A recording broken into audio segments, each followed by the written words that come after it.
हमारे बहुत सारे नौजवान हैं शाहरुख खान के बड़े फैन हैं, और आजकल तो शाहरुख खान साहब के इतने बड़े फैन हो चुके हैं, उनकी कोई फिल्म आई है उस फिल्म का इतना प्रचार किया जा रहा है। एक साहब ने मुझे मोबाइल पर मैसेज भेजा कि शाहरुख खान की इस फिल्म को देखने के पहले वजू करके जाएं, वजू करके जाएं और अदब से जाएं, इस्लाम की तबलीग हो रही है इससे। मैंने कहा अल्लाह अकबर। ओ तीन खंबा के मेरे नौजवान साथियों, ओ डॉक्टर अमानुल्लाह जैसे इल्मी शख्सियत के गांव से ताल्लुक रखने वाले मेरे भाइयों, आपने साल में एक बार जलसा कराया, आपके गांव में इतना बड़ा मदरसा चल रहा है, बड़ी अच्छी बात है, मगर मैं एक मैसेज आपको ये भी देना चाहता हूं। मुझसे कहा यहाँ के लोगों ने, मौलवी साहब शराब बहुत ज्यादा पी जा रही है हमारे यहाँ, थोड़ा शराब पर बोलिएगा। अब मुसलमान को बताना पड़ेगा कि शराब हराम है। अगर नीतीश कुमार ने शराब के ऊपर पाबंदी न लगाई होती, अगर बिहार सरकार ने शराब बंदी न भी की होती, आपके मजहब में तो 1400 साल पहले शराब बंदी कर दी गई है। आप जिस कुरान को चुम चुम के अपने घर में रखते हैं और तरावी की नमाज में झूम झूम करके जिस कुरान को पढ़ते हैं, वो कुरान साफ साफ ये ऐलान कर रहा है, इन्नमल खम्रु वल मैसिरु वल अंसाबु वल अज़लामु रिज्सुम मिन अमलिश शैतान। देखो, दोस्त के लिए रोजा तोड़ दिया। अब यहां से ये फतवा मत लेके चले ना, मौलवी साहब ने कहा है रमजान में कोई दोस्त आए तो जल्दी से रोजा तोड़ दो। रमजान का रोजा नहीं तोड़ना है। हमारे पास लोग सवाल करते हैं, मौलवी साहब मंगेतर से बात करना कैसा है? अब मोबाइल सबके पास आ गया भाई, यहाँ तो रिश्ता लगता है, लोग फौरन मोबाइल नंबर मांग लेते हैं लड़की का, बातचीत शुरू कर देते हैं। आज कितनी मुसलमान लड़कियां हैं वो आपस में फोटो लेती हैं, उसके बाद स्टेटस पे लगाती हैं या अपनी सहेलियों को भेजती हैं। कितने बच्चे हैं जो बगैर मोबाइल के खाना नहीं खाते। जब तक माँ उनके हाथ में मोबाइल नहीं दे देगी और बच्चे को वीडियो लगा के नहीं दिया जाएगा, बच्चा खाना नहीं खाता है। ये आदत मत डलवाइए अपने बच्चों की। अस्सलामु अलैकुम वरहमतुल्लाहि वबरकातुहू।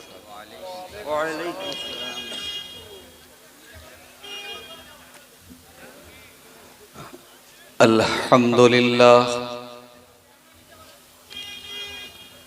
नहमदुहु व नस्तईनुहु व नस्तगफिरुहु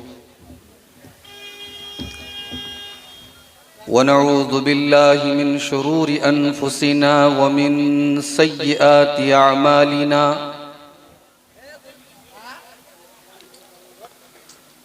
मन यहदिहिल्लाहु फला मुदिल्ल लहु व मन युद्लिल फला हादिय लहु।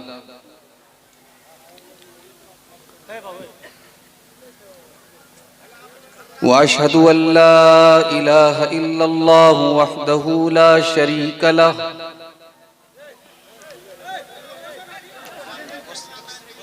व अशहदु अन्न मुहम्मदन अब्दुहु व रसूलुहु।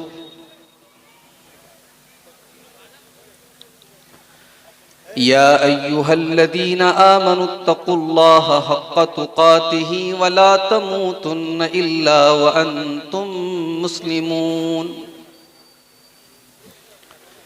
या अय्युहन्नासुत्तक़ू रब्बकुमुल्लज़ी ख़लक़कुम मिन नफ़्सिन वाहिदह व ख़लक़ मिन्हा ज़ौजहा व बत्थ मिन्हुमा रिजालन कसीरन व निसाअ वत्तक़ुल्लाहल्लज़ी तसाअलून बिही वल अरहाम इन्नल्लाहा काना अलैकुम रक़ीबा। या अय्युहल्लज़ीना आमनुत्तक़ुल्लाह वक़ूलू क़ौलन सदीदा युस्लिह लकुम अअमालकुम व यग़फ़िर लकुम ज़ुनूबकुम वमन युतिइल्लाह व रसूलहु फ़क़द फ़ाज़ फ़ौज़न अज़ीमा। अम्मा बाद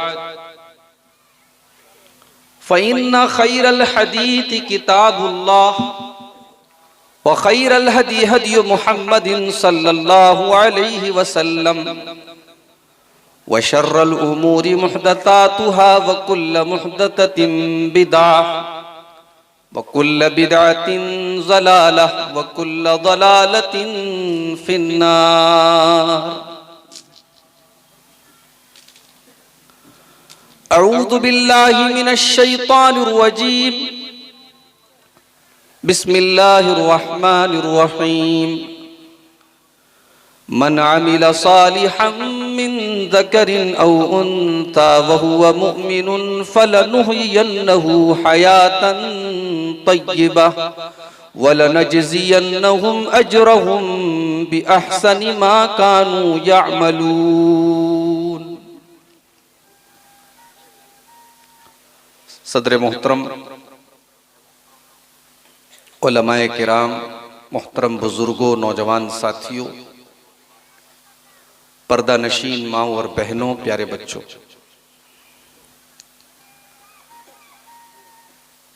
रात के तकरीबन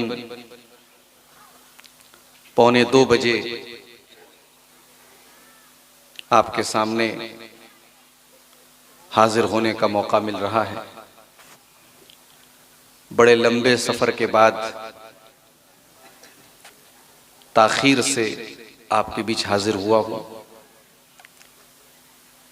आप लोगों ने इंतजार किया, जलसे के मुंतज़मीन भी परेशान थे, लेकिन अल्लाह की तौफीक से दोपहर 3 बजे मैं बनारस में था और रात के 1:30 बजे अगर मैं आपके इस इलाके में नेपाल बॉर्डर के करीब मौजूद हूं तो ये अल्लाह ताला की तौफीक है, उसकी मदद है।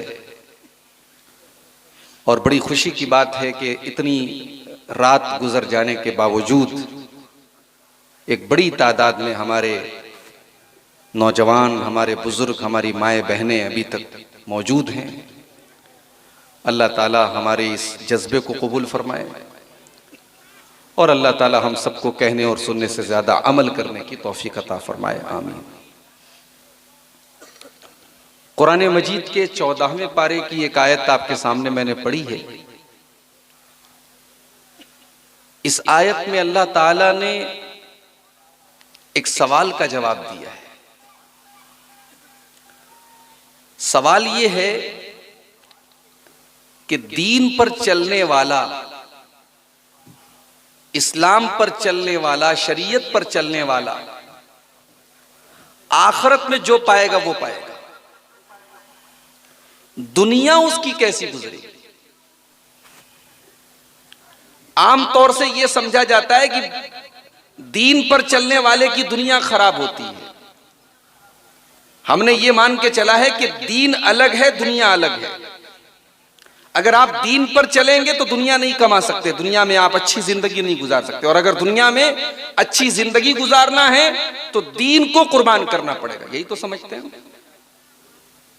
इस आयत में अल्लाह ने हमारी इस गलत फहमी को दूर किया है, इस सवाल का जवाब दिया। और यहां एक नुक्ता और याद रखिए, कुरान और हदीस में जब कोई भी बात बयान की जाती है तो वो मर्दों के लिए भी होती है, औरतों के लिए भी होती है, जब तक के कोई दलील ना हो कि हाँ ये चीज औरतों के लिए खास है या ये चीज मर्दों के लिए खास है। जब तक खास होने की दलील ना हो तब तक शरीयत का हर हुक्म मर्द के लिए भी है, औरत के लिए। लेकिन कहीं कहीं कुरान करीम में अल्लाह ताला ने मर्दों और औरतों दोनों का नाम लेकर के कोई बात अगर बयान की है तो उसमें अल्लाह ताला ने ये पैगाम दिया है, ये मैसेज दिया है, ये संदेश दिया है कि मैं जो बात बयान करने जा रहा हूं, ऐ मर्दों तुम भी सुनो और ऐ औरतों तुम भी सुनो। दोनों के लिए बहुत इंपॉर्टेंट है, दोनों के लिए बहुत है। कुरान मजीद का 14वां पारा है, सूरतुन नहल की आयत अल्लाह फरमाता है, मन अमिला सालिहन मिन ज़करिन औ उन्सा वहुव मुमिन। जो भी नेक अमल करे, चाहे वो मर्द हो या वो औरत हो, यहां अल्लाह दोनों का नाम ले रहा है। जो भी नेक अमल करे, चाहे वो मर्द हो चाहे वो औरत हो, वहुव मुमिनुन, और वो ईमान वाला हो, वो तौहीद वाला हो, वो ईमान के साथ नेक अमल करने वाला हो। बहुत सारे यतीम खाने तो अडानी जी भी चलाते हैं, मुकेश अंबानी भी बहुत सारे गरीबों की मदद कर रहे हैं, बहुत सारे यतीमों की मदद कर रहे हैं, मगर उनकी ये नेकी आखिरत में उनके कोई काम नहीं आएगी। इसलिए कि अल्लाह ताला के यहाँ नेकी तभी नेकी मानी जाएगी जब आपके अंदर ईमान हो, आपके अंदर तौहीद हो। आप जितनी भी नेकी का काम कर ले, अगर आपके अंदर तौहीद नहीं, अगर आपके अंदर ईमान नहीं है, तो अल्लाह ताला के यहाँ आपकी नेकी को कबूल नहीं किया जाएगा। दुनिया में तो हो सकता है अल्लाह ताला आपको नेकी का फल दे दे, बदला दे दे, मगर आखिरत में आपकी नेकी तभी अल्लाह ताला कबूल करेगा जब आपके अंदर तौहीद हो, आपके अंदर ईमान हो। अल्लाह फरमा रहा है, मन अमिल सालिहम मिन ज़करिन औ उन्सा, जो भी मर्द या जो भी औरत नेक अमल करे इस हाल में कि वो ईमान वाला हो, वो तौहीद पर हो, वो एक अल्लाह की इबादत करने वाला हो, वो अल्लाह के साथ किसी को शरीक करने वाला ना हो, वो शिर्क करने वाला ना हो, तो हम क्या करेंगे? अल्लाह फरमाता है, फलनुहयिन्नहु हयातन तय्यबा, हम उसे दुनिया में भी एक बेहतरीन जिंदगी देंगे। नेक अमल करने वाले को हम दुनिया में बेहतरीन जिंदगी, अल्लाह का वादा है, अल्लाह का वादा कभी झूठा नहीं हो सकता।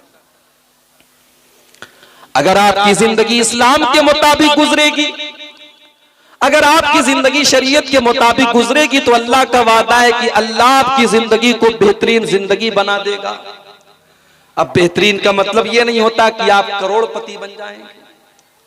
बेहतरीन का मतलब ये नहीं कि आपके पास बड़ा आलीशान बंगला हो जाएगा, आपके पास 4 व्हीलर गाड़ी हो जाएगी। हो सकता है कि आपका मकान टूटा फूटा हो सकता है कि आपके पास एक साइकिल भी ना हो सकता है आपके घर में दुनिया की दौलत ना हो, मगर अल्लाह का वादा है अगर आप ईमान वाले बन जाएंगे और नेक अमल करने वाले बन जाएंगे, उस टूटे फूटे घर के अंदर भी आपको चैन की नींद आएगी, आपकी जिंदगी में चैन होगा, सुकून होगा, बरकत होगी, अल्लाह की रहमत होगी। फलनुहयिन्नहु हयातन तय्यबा, अल्लाह फरमाता है हम तुझे एक बेहतरीन जिंदगी अता फरमाएंगे। तो ये दिमाग से पहले ये कीड़ा निकाल दिया कि दीन पर चलेंगे तो दुनिया नहीं मिलेगी। क्यों नहीं मिलेगी भाई? इसी दीन पर चलकर के सहाबे किराम ने दुनिया को भी हासिल किया और आखिरत की नेमतों को भी उन्होंने हासिल किया। इसी दीन पर चलकर के पूरी दुनिया में इस्लाम का झंडा लहरा दिया सहाबे किराम ने। कौन सी ऐसी चीज थी जो सहाबा के पास नहीं थी? दौलत भी उनके पास आई, हुकूमत भी उनके पास आई, पावर भी उनके पास आया, और दुनिया की बड़ी बड़ी सुपर पावर सहाबे किराम के दौर में वो दौर भी आया कि हजरत उमर फारूक का नाम लिया जाता था तो दुनिया के बड़े बड़े सुपर पावर डर जाते थे, कांपने लगते थे। आपके पास अगर ईमान है, आपके पास अगर तौहीद है, आपके पास अगर दीन है, दुनिया की सुपर पावर आपके आगे घुटने टेक देंगे। इसीलिए कुरान करीम में बड़ी प्यारी दुआ अल्लाह ताला ने हमको सिखाई है।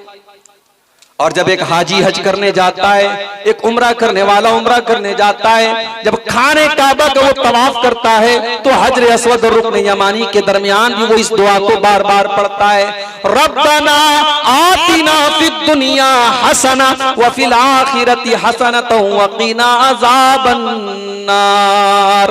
परवरदिगार तू हमें दुनिया में भी भलाई अता फरमा और आखिरत में भी तू भलाई अता फरमा और जहन्नम के अजाब से तू हमें बचा ले। ये बड़ी जामे दुआ है जो कुरान में हमें सिखाई। हमने अल्लाह से सिर्फ आखिरत का सवाल नहीं किया, हमने अल्लाह से दुनिया का भी सवाल किया।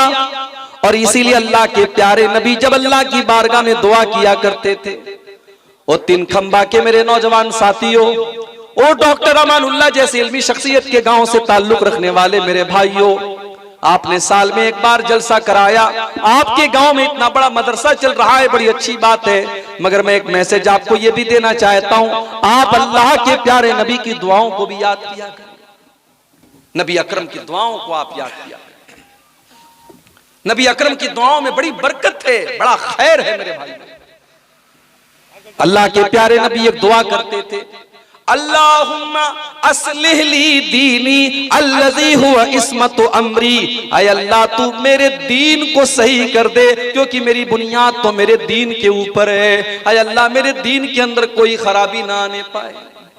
व अस्लिहली दुनिया या अल्लती फीहा माशी, और अल्लाह तू मेरी दुनिया को भी सही कर दे क्योंकि दुनिया के अंदर मुझे जिंदगी गुजारना है। व अस्लिहली आखिरती अल्लती इलैहा माआदी, और अल्लाह तू मेरी आखिरत को भी सही कर दे क्योंकि मरने के बाद लौट करके मुझे वहीं जाना है। अल्लाहुम्मा अहयनी मा कानतिल हयातु खैरन ली, ऐ अल्लाह जब तक जिंदगी मेरे लिए बेहतर हो तू मुझे दुनिया में जिंदा रख, और अल्लाह जब मौत मेरे हक में बेहतर हो जाए तो तू मुझे दुनिया से उठा लेना। ये दुआ करते थे अल्लाह के। तो हमने दुनिया और आखिरत दोनों का सवाल किया है। बहुत सारे ऐसे काम हैं हमें लगता है ये दुनिया का काम है, शादी करना, बीवी का हक अदा करना, बच्चे पैदा करना और बच्चों की तरबियत करना, ये तमाम चीजें तो हमें लगता है कि दुनिया का काम है। मगर इस्लाम ये कहता है अगर आपने अपने आप को गुनाह से बचाने के लिए और अपनी शर्मगाह की हिफाजत के लिए अगर आपने निकाह किया है और आप जायज तरीके से अपनी बीवी से अपनी ख्वाहिश पूरी कर रहे हैं तो आपका ये ख्वाहिश पूरी करना भी शरीयत की नजर में सवाब का काम है और इस पर भी आपको सवाब मिलेगा। हो सकता है आपको हैरत हो रही हो, आइए मैं आपकी हैरत दूर कर देता हूं। सही मुस्लिम के अंदर ये हदीस मौजूद है। अल्लाह के प्यारे नबी के पास कुछ सहाबा थे, गरीब साहब आते हैं और आकर के कहते हैं अय अल्लाह के नबी, अमीर लोग तो हमसे सवाब में आगे निकल गए। अय अल्लाह के नबी, हम भी नमाज पढ़ते हैं और अमीर लोग भी नमाज पढ़ते हैं, हम भी रोजा रखते हैं, अमीर लोग भी रोजा रखते हैं, लेकिन अय अल्लाह के नबी हम तो गरीब लोग हैं, हमारे पास दौलत नहीं है, हमारे पास माल नहीं है। वयतसद्दक़ून बिफ़ुदूल अमवालिहिम, अय अल्लाह के नबी अमीरों को अल्लाह ने बहुत दौलत से नवाजा है, वो अल्लाह की राह में सदका खैरात करते हैं, वो चंदा देते हैं, वो दान करते हैं, वो खैरात करते हैं। अय अल्लाह के नबी हम तो गरीब लोग हैं, हम तो उनका मुकाबला इस चीज में नहीं कर सकते। अय अल्लाह के नबी हम तो पीछे रह जाएंगे और अमीर लोग आगे निकल जाएंगे। मेरा नबी अमीरों का भी नबी है, गरीबों का भी नबी है। मेरे नबी सारी कायनात के लिए रहमत है। मेरे नबी ने अपने गरीब सहाबा के आंसुओं को कैसे पोंछा मेरे भाई। आपने फरमाया ऐ मेरे सहाबा, तुमने ये कैसे समझ लिया कि तुम्हारे पास सदका और खैरात करने के लिए दौलत नहीं है। कुल्लु तहलीलिन सदका व कुल्लु तहमीदिन सदका व कुल्लु तकबीरिन सदका। ऐ मेरे सहाबा, तुम जुबान से जब अल्हम्दुलिल्लाह कहते हो तो ये भी सदका है, तुम जब ला इलाहा इल्लल्लाह कहते हो तो ये भी सदका है, तुम जब सुभान अल्लाह कहते हो तो ये भी सदका है, जब तुम अल्लाहु अकबर कहते हो तो ये भी सदका है, जब तुम किसी को नेकी का हुक्म देते हो तो ये भी सदका है, जब तुम किसी को बुराई से रोकते हो तो ये भी सदका है। वफी बुज़ी अहदिकुम सदका, और जब तुम अपनी बीवी के साथ अपनी ख्वाहिश पूरी करते हो तो ये भी सदका है। अल्लाह के नबी की जो ये आखिरी बात थी ये सहाबा को बड़ी अजीब लगी। अय अल्लाह के नबी क्या कह रहे हैं आप, बीवी के साथ ख्वाहिश पूरी करना भी सदका है। आपने फरमाया हाँ, अगर इंसान यही अमल नाजायज तरीके से करे, ज़िनाकारी का रास्ता अपना ले, बदकारी का रास्ता अपना ले, अल्लाह को नाराज करने वाला रास्ता अपना ले, बेहयाई का रास्ता अपना ले, तो क्या उसके ऊपर गुनाह होगा कि नहीं होगा? हाँ अल्लाह के नबी, गुनाह तो होगा। आपने फरमाया जब हलाल और जायज तरीके से एक इंसान अपनी बीवी के साथ अपनी ख्वाहिश पूरी कर रहा है तो इस जिनसी ख्वाहिश के पूरा करने पर भी उसको सवाब मिलेगा। ये है मेरा इस्लाम, ये है मेरा दीन। यही नहीं, आप घर में आते हैं, मेहनत मजदूरी करके अपने बीवी बच्चों के लिए खाने पीने का इंतजाम करते हैं, आप अपने घर में आकर के अपने बीवी बच्चों को खाना खिलाते हैं। अल्लाह के प्यारे नबी ने फरमाया उस खाना खिलाने पर भी आपको सवाब मिलेगा।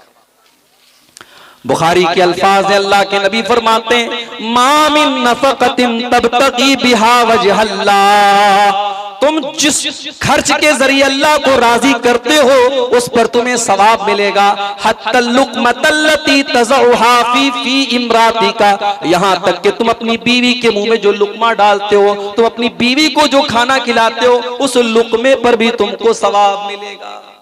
बीवी को खाना खिला रहा इंसान, ये तो प्योर दुनिया का काम है, मगर इस्लाम ये कहता है इस दुनिया के काम पर भी तुम्हें सवाब मिलेगा, क्योंकि तुम बीवी को खाना इसलिए खिला रहे हो क्योंकि वो तुम्हारी शरीके हयात है, वो तुम्हारी लाइफ पार्टनर है, वो तुम्हारी जीवन संगिनी है, तुमने निकाह किया है उसके साथ, उसका हक है तुम्हारे ऊपर, इसलिए तुम उसको खाना खिला रहे हो। अल्लाह को राजी करने के लिए अगर तुम बीवी को भी खाना खिला रहे हो उस पर भी तुम्हें सवाब मिलेगा।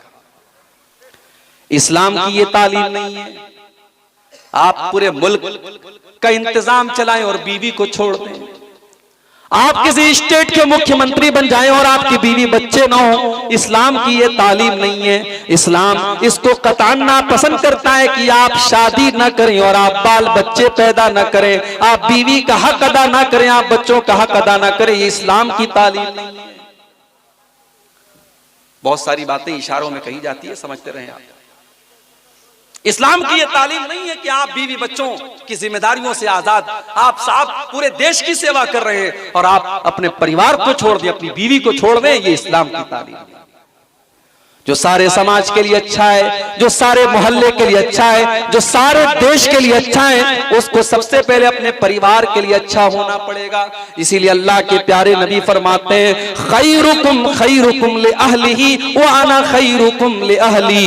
ओ लोगो, तुम में सबसे बेहतरीन इंसान वो है जो अपने परिवार के लिए अच्छा हो, अपने बीवी बच्चों के लिए अच्छा हो, अपने अहल वयाल के लिए अच्छा हो, और मैं अपने परिवार के लिए सबसे अच्छा हूं, मैं अपनी फैमिली के लिए सबसे अच्छा हूं। अगर एक तरफ अल्लाह के नबी सहाबा के दिलों के ऊपर राज करते हैं, अगर एक तरफ अल्लाह के नबी सहाबे किराम के सरदार हैं और सहाबे किराम के इमाम हैं, तो दूसरी तरफ आप आयशा और खदीजा के शौहर भी हैं, आप फातिमा और ज़ैनब के बाप भी हैं। आपने एक बेहतरीन बाप का किरदार भी अदा किया और आपने एक बेहतरीन शौहर का भी किरदार अदा किया। यही वजह है जब एक मर्तबा कुछ सहाबा अल्लाह के नबी की बीवियों के पास आते हैं और आकर के पूछते हैं कि अल्लाह के नबी की इबादत के बारे में हमको बताइए, और जब अल्लाह के नबी की इबादत के बारे में उनको बताया जाता है, बुखारी के अल्फाज हैं फकअन्नहुम तकाल्लुहा, उन्हें लगता है कि अल्लाह के नबी तो बहुत कम इबादत करते हैं, बस इतनी ही नमाज पढ़ते हैं, बस इतना ही रोजा रखते हैं। उनको लगा कि अल्लाह के नबी को तो, चूंकि अल्लाह के नबी तो बख्शे बख्शाए हैं, आप तो अल्लाह के आखिरी नबी हैं, आपको तो नेकी करने की कोई खास जरूरत भी नहीं है, नेकी करने की तो हमको जरूरत है। इसलिए तीनों ने आपस में ये वादा किया। एक ने कहा कि आज के बाद मैं रात भर नमाज पढ़ूंगा, रात भर नमाज पढ़ूंगा। एक ने कहा मैं आज के बाद कंटिन्यू रोजा रखूंगा। एक ने कहा मैं शादी ही नहीं करूंगा, बीवी बच्चों के झमेले में नहीं पड़ूंगा। तीनों ने ये बात अच्छे मकसद के लिए कही, अल्लाह को राजी करने के लिए कही, मगर इस्लाम के खिलाफ थी उनकी ये बात। इसलिए जब अल्लाह के नबी को पता चला, आपने तीनों को बुलवाया और आपने फरमाया क्या तुम लोगों ने ऐसी ऐसी बात कही है? हाँ अल्लाह के नबी, हमने ऐसी ऐसी बात कही है। आपने फरमाया सुनो, मैं तुम सबसे ज्यादा अल्लाह से डरने वाला और तुम सबसे ज्यादा अल्लाह का तकवा मेरे दिल में है, लेकिन मैं नमाज भी पढ़ता हूँ और रात में आराम भी करता हूँ। इसीलिए रात की नमाज को तहज्जुद कहते हैं। तहज्जुद का मतलब क्या होता है? सो करके उठना। ये नोट कर लो, तहज्जुद का मतलब क्या होता है? सो करके उठना। इसीलिए उलमा कहते हैं कि रात भर जाग करके इबादत करना ये ठीक नहीं है, थोड़ा सा सो करके उठें और फिर आप इबादत करें, ये नबी की सुन्नत है। और तहज्जुद के लफ्ज़ से भी यही पता लगता है। आपने फरमाया उसल्ली व अरकुद, मैं रात में तहज्जुद भी पढ़ता हूँ और आराम भी करता हूँ, और मैं व असूम व उफ्तिर, मैं रोजा भी रखता हूँ और मैं इफ्तार भी करता हूँ।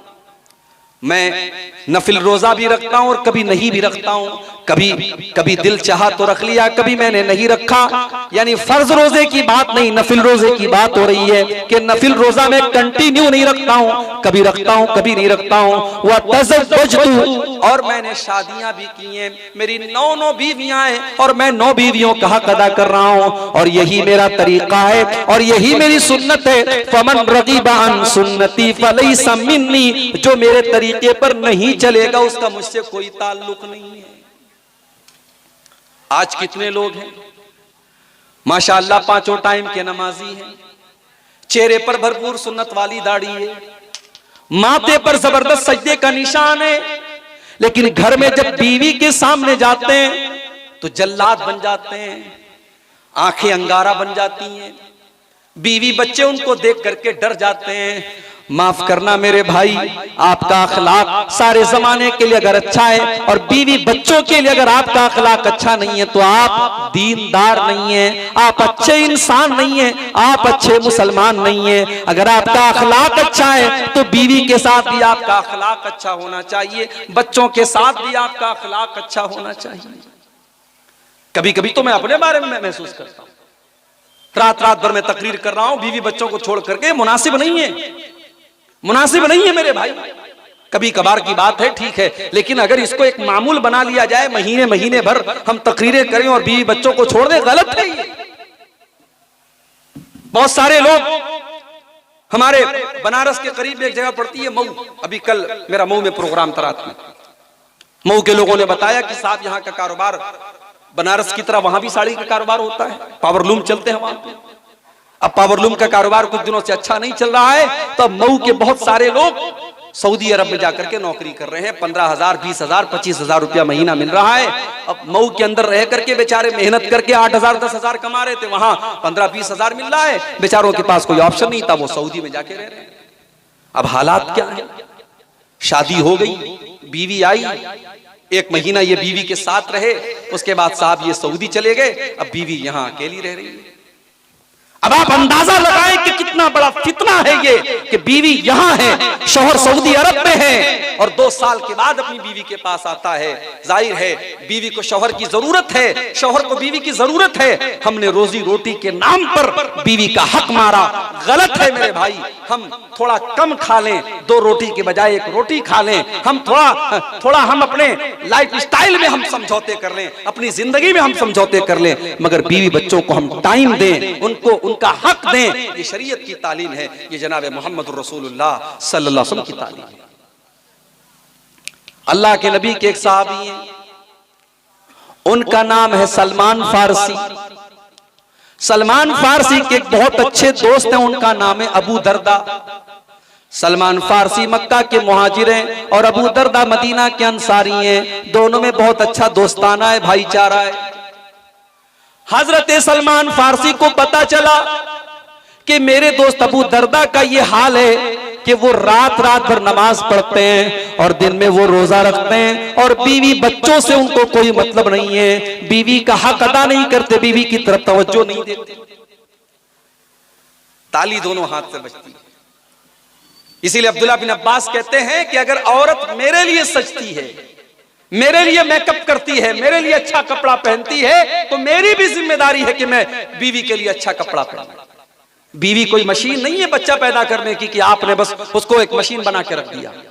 अगर बीवी आपके लिए सजती और संवरती है तो आपका भी हक है मेरे भाई, आपके ऊपर हक है बीवी का कि आप अपनी बीवी के लिए सजें, संवरें, अपने आप को अच्छा बनाएं। ये हक है बीवी का आपके ऊपर। हजरत अबू दरदा बीवी से कोई मतलब ही नहीं रखते थे। अब सलमान फारसी को अपने दोस्त को समझाना है। बुखारी के अल्फाज हैं, सलमान फारसी अपने दोस्त के घर आते हैं, सलाम करते हैं, दोनों दोस्त एक दूसरे से मुसाफा करते हैं, गले मिलते हैं। उसके बाद सलमान फारसी के लिए खाना पेश करते हैं अबू दरदा। सलमान फारसी कहते हैं खाना आप खाएंगे तब मैं खाऊंगा। अबू दरदा कहते हैं भाई मेरे मैं तो रोजा हूं, मैं तो रोजा हूं, मैंने नफिल रोजा रखा है। कहा कि नहीं, जब तक आप अपना रोजा तोड़ करके मेरे साथ खाना नहीं खाएंगे मैं आपके घर में एक लुकमा नहीं खाऊंगा। आपकी शेरशाबादी बिरादरी में ये चीज मैंने देखी है। हमारे यहाँ ऐसा नहीं होता कि मेहमान के दस्तरखान पे, हमारे यहाँ क्या होता है खाना रख दिया, अब मेहमान अपने से निकाल रहे। यहाँ मैंने देखा, यहाँ भी देखा, बंगाल में भी देखा कि प्लेट में मेहमान को निकाल के दिया जाता है। इसको मेहमान नवाजी इसको माना जाता है कि साहब मैं आपको निकाल के, मैं गोश्त आपको दूंगा, मैं चावल आपको दूंगा, मैं रोटी आपको दूंगा, आप खुद से नहीं लेंगे। ये मेहमान नवाजी इसको कहा जाता है। हमारे यहाँ दस्तरखान पर रख दिया, मेहमान खुद से खा रहा है, हमारे यहाँ निकाल के नहीं दिया जाता है। अलग अलग कल्चर होता है हर जगह। राजस्थान में एक मर्तबा मेरा प्रोग्राम था जयपुर में, जुमा का दिन था। अब हम लोगों की आदत है दोपहर में तो चावल हर हाल में खाते हैं। अब दोपहर का टाइम था, गोश्त आया, रोटी आई, मैं खा लिया। अब मैं खा करके बैठा हूं कि साहब चावल आएगा। 10 मिनट हो गया, चावल नहीं आया। लोगों ने कहा मौलाना क्या हुआ, पानी पी लीजिए। मैंने कहा साहब चावल। बोले यहाँ चावल नहीं चलता है, कल्चर है, वहां रोटी ही चलती है, चावल नहीं चलता है। और कहीं जाओ तो लोग पूछते मौली साहब भात खाबे ना रोटी खाबे। मैं कहता हूं भाई मैं दोनों खाऊंगा, भात भी खाऊंगा रोटी भी खाऊंगा, कोई एक चीज नहीं, दोनों खाऊंगा। मेरे यहाँ दोनों चीजें मेरे कल्चर में शामिल है। कहीं कहीं खाने के बाद मिठाई आती है, कहीं पहले मिठाई आती है फिर खाना आता है। कल्चर की बात है। हजरत अबू दरदा ने कहा कि आप मेरे साथ बैठ करके खाना खाएंगे तब मैं खाना खाऊंगा। बेचारे ने रोजा तोड़ा अपना। देखो दोस्त के लिए रोजा तोड़ दिया। अब यहां से ये फतवा मत लेके चले ना, मौली साहब ने कहा है रमजान में कोई दोस्त आए तो जल्दी से रोजा तोड़ दो। रमजान का रोजा नहीं तोड़ना है, नफिल रोजे की बात है, नफिल रोजे की बात है। आम रोजा, नफिल रोजे में भी अगर खास नफिल रोजा है, मिसाल के तौर पे मुहर्रम की 10 तारीख का रोजा है, अरफा का 9 तारीख का रोजा है, वो नहीं तोड़ेंगे आप। आम नफिल रोजा है और कोई वजह आ गई तो आप तोड़ सकते हैं। तो हजरत अबू दरदा ने रोजा तोड़ दिया, खाना खाया दोस्त के साथ, मगरिब की नमाज पढ़ी, इशा की नमाज पढ़ी। रात इशा की नमाज के बाद थोड़ी सी रात का हिस्सा आया, हजरत अबू दरदा खड़े होकर के तहज्जुद की नमाज पढ़ने लगे। हजरत सलमान फारसी ने कहा कि रुक जाओ, अरे अबू दरदा अभी तहज्जुद की नमाज का टाइम नहीं हुआ है, अभी रुक जाओ। जब आधी रात हो गई, हजरत अबू दरदा खड़े होकर के तहज्जुद पढ़ने का इरादा करने लगे। सलमान फारसी ने कहा रुक जाओ, अभी तहज्जुद पढ़ने का टाइम नहीं हुआ है। और रात गुजर गई। जब रात का आखिरी पहर आ गया, आज के दौर के हिसाब से हम कह सकते हैं कि रात के 2 बज गए, 2:30 बज गए, 3 बज गए। तब हजरत अबू दरदा ने कहा, हजरत सलमान फारसी ने कहा कि अबू दरदा अब ये बेहतरीन टाइम है तहज्जुद पढ़ने का, अब आप खड़े होकर के आप भी तहज्जुद पढ़िए और मैं भी आपके साथ तहज्जुद पढ़ता हूं। दोनों दोस्तों ने साथ में खड़े होकर के तहज्जुद की नमाज पढ़ी। उसके बाद जब तहज्जुद पढ़ चुके, हजरत सलमान फारसी कहने लगे, ऐ मेरे भाई अबू दरदा, एक दिन मैं आपके घर आया, मैंने देखा कि मेरी भाभी के बाल में न तो कंघी है, न बाल में उन्होंने तेल लगाया है, न कपड़े में खुशबू लगाई है। मैंने अपनी भाभी से पूछा, मैंने आपकी बीवी से पूछा कि आपने ये क्या हुलिया बना के रखा है। तो आपकी बीवी ने मुझसे बताया कि मेरे शौहर अबू दरदा को अपनी बीवी से कोई मतलब ही नहीं है। मैं किसके लिए बाल में तेल लगाऊं, मैं किसके लिए अपने बालों में कंघा करूं, मेरे शौहर को तो मुझसे कोई मतलब ही नहीं है। ऐ अबू दरदा, आपका ये तरीका गलत है। इन्ना लिज़ौजिका अलैका हक्का, ऐ अबू दरदा आपकी बीवी का भी आपके ऊपर हक है, आपकी आंखों का भी आपके ऊपर हक है, आपके मेहमान का भी आपके ऊपर हक है, और आपके रब का भी आपके ऊपर हक है। ऐ अबू दरदा सबको सबका हक दीजिए, तब जाकर के आप इस्लाम के ऊपर अमल करने वाले बनेंगे। थोड़ी देर के बाद फजर की नमाज का टाइम हुआ। हजरत अबू दरदा मस्जिद में आते हैं और अल्लाह के प्यारे नबी के साथ फजर की नमाज पढ़ते हैं। और फजर की नमाज पढ़ने के बाद अल्लाह के प्यारे नबी को पूरा मामला बताते हैं। और पूरा मामला बताने के बाद कहते हैं, अय अल्लाह के नबी, आज सलमान फारसी ने मेरा रोजा तोड़वा दिया। आज उसने तहज्जुद की नमाज में रात रात भर पढ़ता था, उसने रात के आखिरी पहर में मुझसे पढ़वाई, और आखिर में सलमान फारसी ने ऐसी ऐसी बात कही है। अल्लाह के प्यारे नबी ने फरमाया, अय अबू दरदा सदक सलमान, सलमान बिल्कुल सही कह रहे हैं, सलमान बिल्कुल ठीक कह रहे हैं, उन्होंने कोई गलत बात नहीं कही। तो ये इस्लाम है मेरे भाई। इस्लाम सिर्फ नमाज पढ़ने का नाम नहीं है, इस्लाम एक मुकम्मल लाइफ स्टाइल का नाम है। इस्लाम ये कहता है कि आप जब बाजार में जाएं, जब आप कारोबार करने जाएं, जब आप बिजनेस करने जाएं, तो वहां पर भी आपको इस्लाम के ऊपर अमल करना है। वहां पर भी आपको ये देखना है कि आप जो बिजनेस करने जा रहे हैं वो हलाल है कि हराम है, वो जायज है कि ना जायज है। ऐसा नहीं है कि आप पैसा कमाने के मामले में आजाद हैं। आज हमारे बहुत सारे नौजवान मोबाइल के ऊपर 3 पत्ती गेम खेल रहे हैं। आज मोबाइल के ऊपर बहुत सारे ऐसे ऐप आते हैं जो जुआ खेला जाता है, और हमारा नौजवान उन ऐप्स के अंदर जुआ के जरिए पैसा कमा रहा है। हो सकता है कि आप लाखों करोड़ों कमा लें, मगर जिस चीज को शरीयत ने जुआ करार दिया और जिस चीज को शरीयत ने हराम करार दिया, मेरे भाइयों, उस कमाई के जरिए आपके घर में कभी बरकत नहीं आ सकती, कभी बरकत नहीं आ सकती। आप जब पैसा कमाने के लिए जाएं तो वहां भी इस्लाम ये कहता है कि आपको हलाल तरीके से पैसा कमाना है। अल्लाह के प्यारे नबी फरमाते हैं, ला तज़ूलु क़दमा इब्ने आदम मिन इंद रब्बिही यौमल क़ियामा। क़यामत के दिन इंसान अपनी जगह से हिल नहीं पाएगा, इंसान अपनी जगह से टस से मस नहीं हो पाएगा जब तक 5 सवालों का वो जवाब नहीं दे देगा। पहला सवाल किया जाएगा, अन उम्रिही फीमा अफ़ना। मेरे बंदे, तूने 40 साल की, 50 साल की, 60 साल की अपनी जिंदगी को कहां गुजारा। दूसरा सवाल, वअन शबाबिही फीमा अबला। तूने अपनी जवानी को कहां गुजारा। तीसरा सवाल, वअन मालिही मिन ऐन इक्तसबहू। तूने माल कहां से कमाया, सूद और ब्याज से कमाया, रिश्वत से कमाया, जुआ से कमाया, सट्टे से कमाया, क्रिकेट गेम के अंदर सट्टे से कमाया, मोबाइल ऐप के अंदर सट्टे से कमाया, तूने पैसा कहां से कमाया। चौथा सवाल, वह फीमा अनफकहू। तूने माल कहां पर खर्च किया। और 5वां सवाल, वह माज़ा अमिला फीमा अलिमा। तूने जो इल्म हासिल किया उसके ऊपर अमल कितना किया। तो ये है इस्लाम। इस्लाम दुनिया को भी एक बेहतरीन जिंदगी बनाने की गारंटी देता है।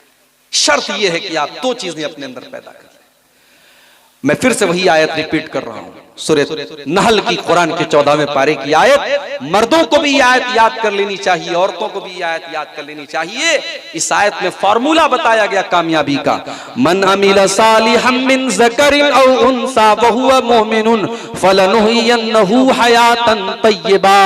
जो भी मर्द या औरत नेक अमल करेगा और वो ईमान वाला होगा, हम उसे एक पाकीज़ा जिंदगी अता फरमाएंगे। अभी मैं रास्ते में आ रहा था बनारस से, मोबाइल पर मैसेज आया, नागपुर के अंदर एक मुसलमान लड़की की शादी गैर मुस्लिम के साथ हो रही है। लड़की का नाम शमा बानो, लड़की का नाम शमा बानो और लड़की के बाप का नाम मोहम्मद हबीब। मुसलमान लड़की है और शौहर का नाम क्या है, मनोहर। मनोहर के साथ शादी हो रही है और बाकायदा लड़की के माँ बाप ने बाकायदा शादी का कार्ड छपवाया है और कार्ड बाकायदा हिंदी में है और ऊपर ओम गणेशाय नमः भी लिखा है और नीचे बाकायदा हिंदू पद्धति के मुताबिक शादी करने की और विवाह करने की बात लिखी। ये हालात है आज, ये हालात हैं आज। आज कितनी मुसलमान लड़कियां आज गैर मुस्लिमों के साथ फरार हो रही हैं मेरे भाई। महाराष्ट्र के अंदर से रिपोर्ट आती है, कई लाख मुसलमान लड़कियों ने कोर्ट मैरिज किया है और गैर मुस्लिमों के साथ उन्होंने शादी करके अपना धर्म भी परिवर्तित कर लिया, अपने मजहब को बदल दिया।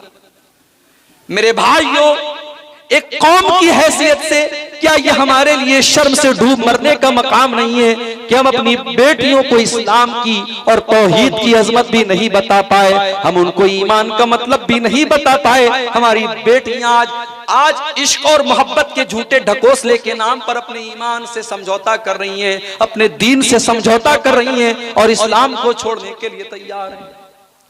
अरे ये ईमान तो इतनी कीमती दौलत है कि सुमैया से इसी ईमान को तो छोड़ने का मुतालबा किया था अबू जहल ने।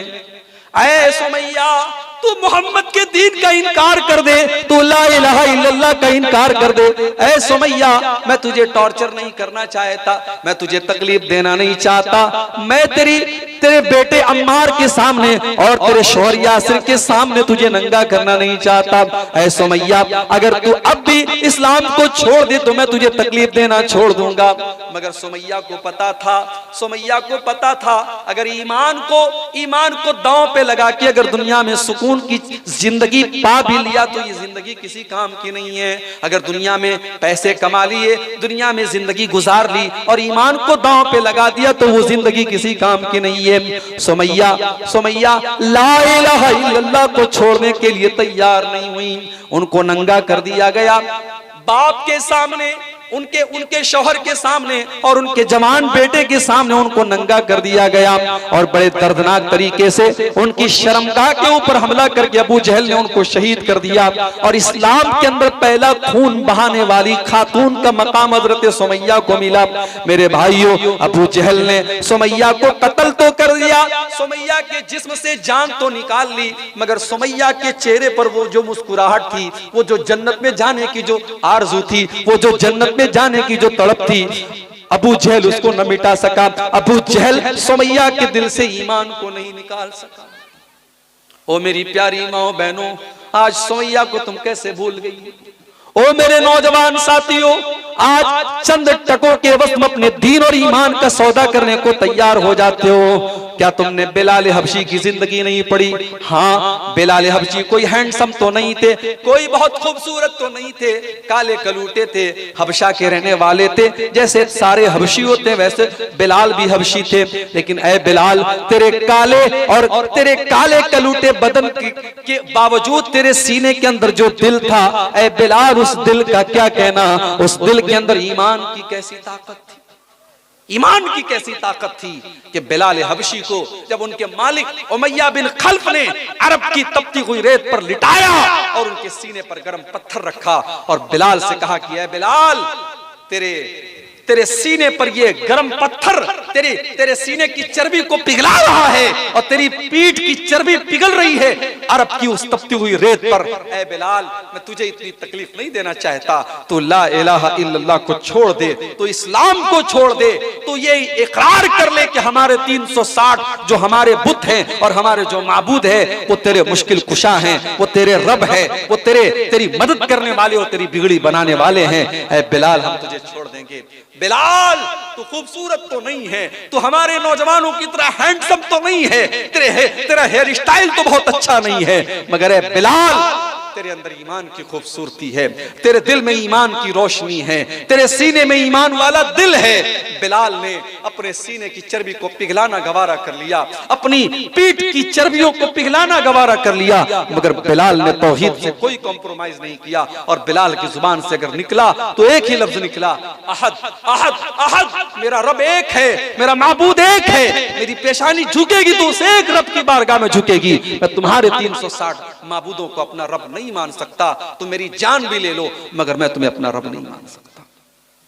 मेरे नौजवान साथियों, आज जरूरत है तुम्हें सहाबे किराम की जिंदगी को पढ़ने की। मुझसे कहा यहाँ के लोगों ने, मौलवी साहब शराब बहुत ज्यादा पी जा रही है हमारे यहाँ, थोड़ा शराब पर बोलिएगा। अब मुसलमान को बताना पड़ेगा कि शराब हराम है, मुसलमान को बताना पड़ेगा कि शराब तुझे नहीं पीना चाहिए। अगर नीतीश कुमार ने शराब के ऊपर पाबंदी न लगाई होती, अगर बिहार सरकार ने शराब बंदी न भी की होती, आपके मजहब में तो 1400 साल पहले शराब बंदी कर दी गई है।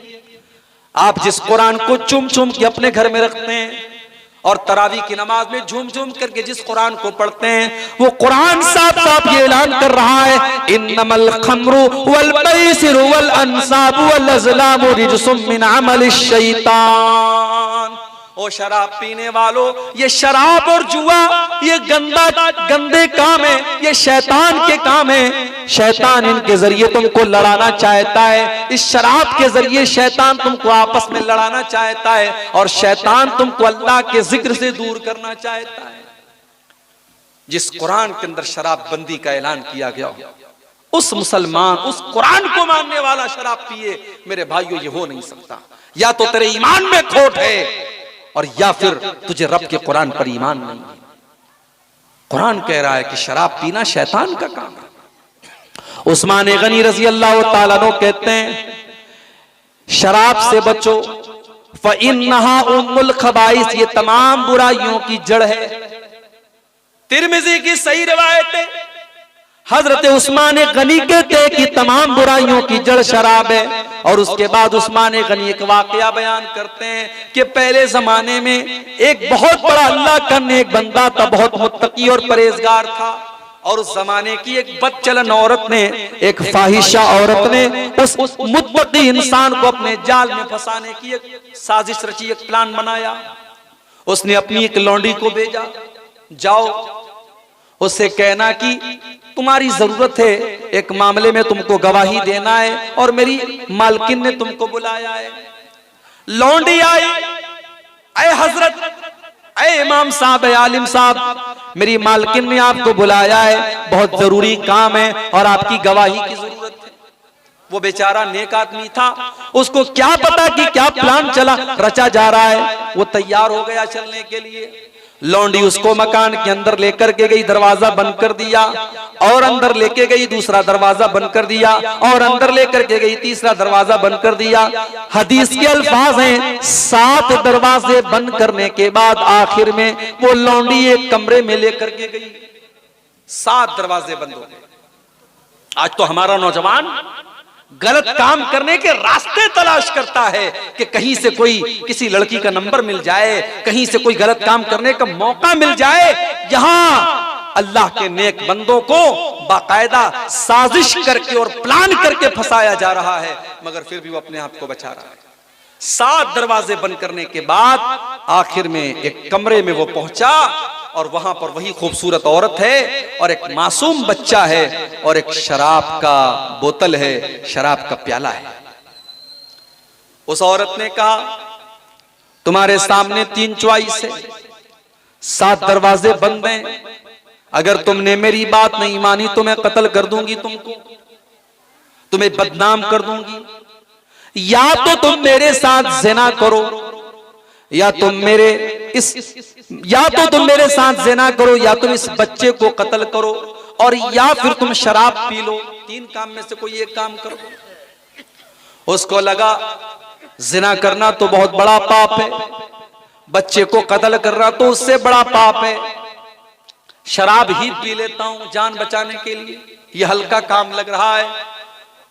उसने एक प्याला शराब पी, नशा चढ़ा, उसने एक और प्याला लिया, उसको भी पी गया, और नशा चढ़ा, उसने एक और प्याला लिया, यहां तक कि शराब की उसने पूरी बोतल खाली कर दी। और जब मुकम्मल नशे में आ गया, उसको कोई होश नहीं रहा कि वो कौन है और क्या है। उसने उस औरत के साथ ज़िना भी कर लिया और उस बच्चे को कत्ल भी कर दिया। और इस तरीके से शराब के चक्कर में पड़ करके एक नेक इंसान ने ज़िना जैसा गुनाह भी किया और कत्ल जैसा गुनाह भी किया। इसीलिए उस्मान गनी कहते हैं, इज्तनिबुल खम्र फ़इन्नहा उम्मुल खबाइस, ओ लोगों शराब से बचो, ये तमाम बुराइयों की जड़ है।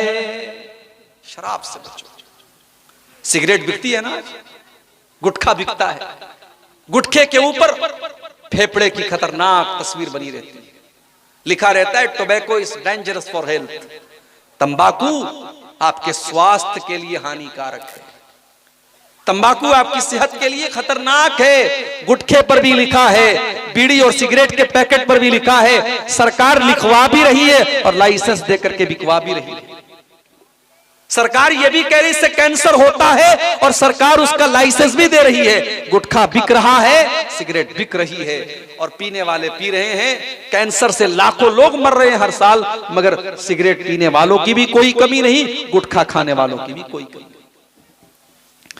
लेकिन 1400 साल पहले जिस माहौल में लोग शराब पीने के आदी थे और लोगों के दस्तरखान पर शराब पी जाती थी, खाने के साथ साथ शराब की बोतल भी रखी जाती थी, जब उस माहौल में कुरान की आयत नाजिल होती है, ऐ ईमान वालों, इन्नमल खम्रु वल मैसिरु वल अंसाबु वल अज़लामु रिजसुम मिन अमल शैतान।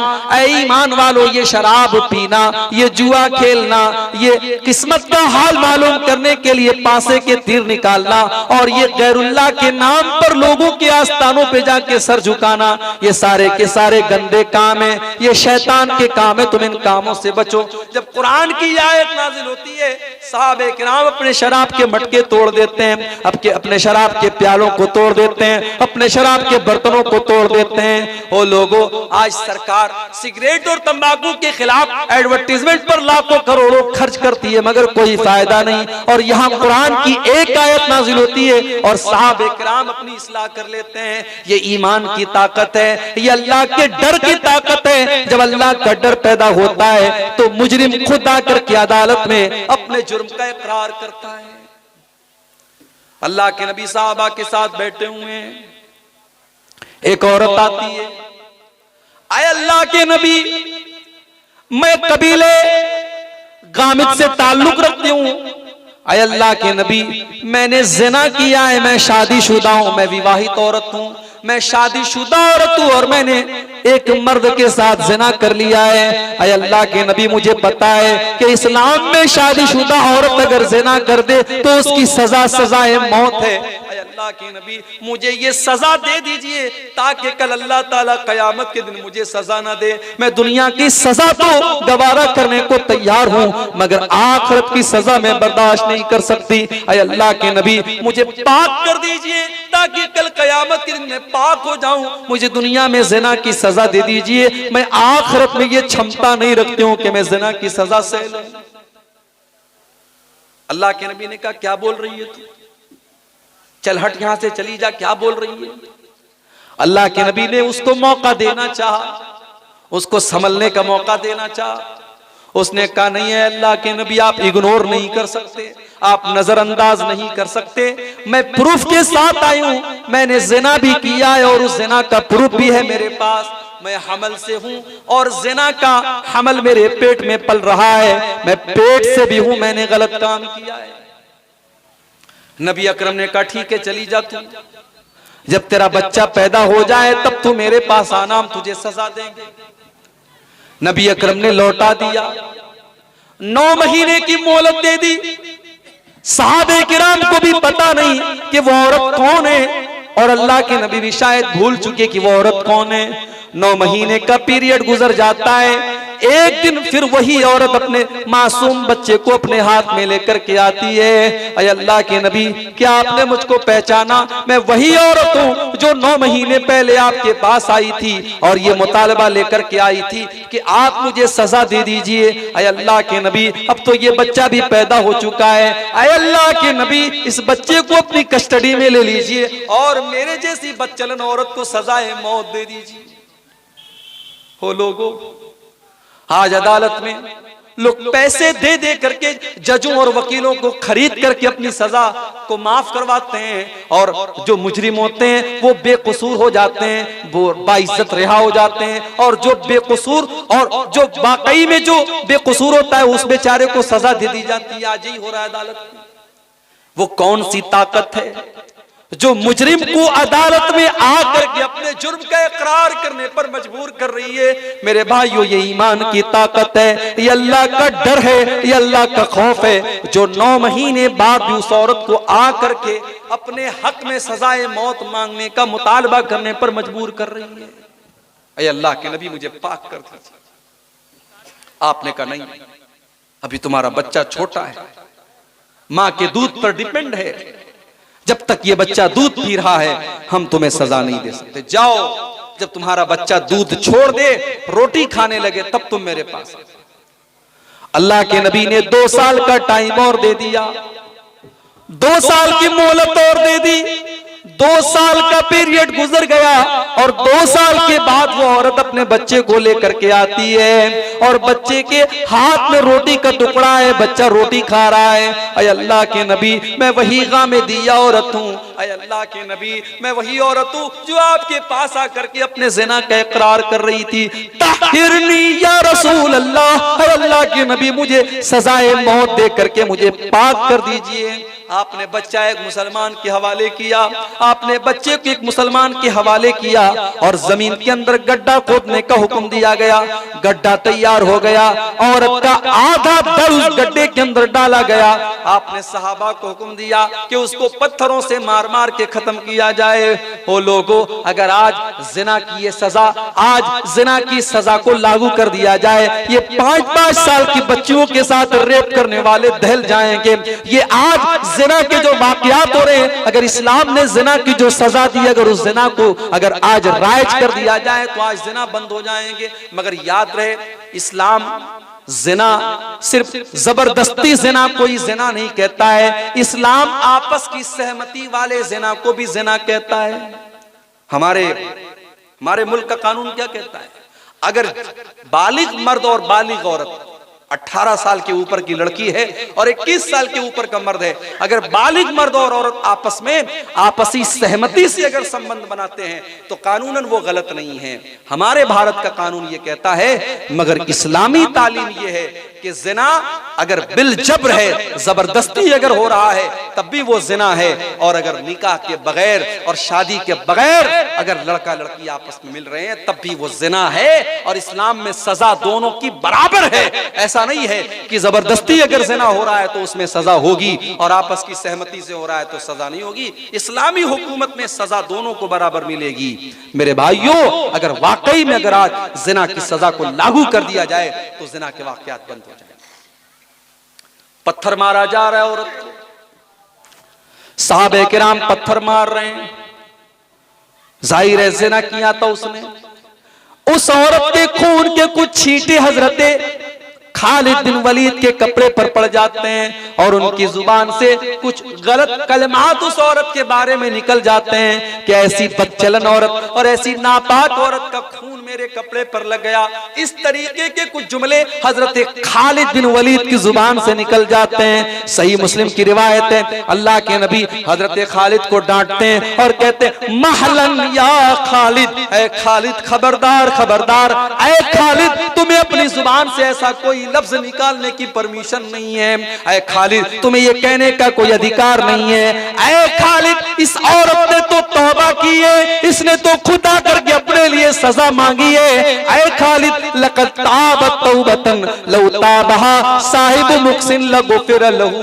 ऐ खालिद इसने तो इतनी सच्ची तौबा की है, अगर कोई डाकू भी ऐसी तौबा करता तो अल्लाह उस डाकू को भी माफ कर देता। इसने तो इतनी सच्ची तौबा की है। ऐ खालिद इसकी तौबा का मजाक न उड़ाओ। ऐ खालिद इस औरत की तौबा को मामूली मत समझो।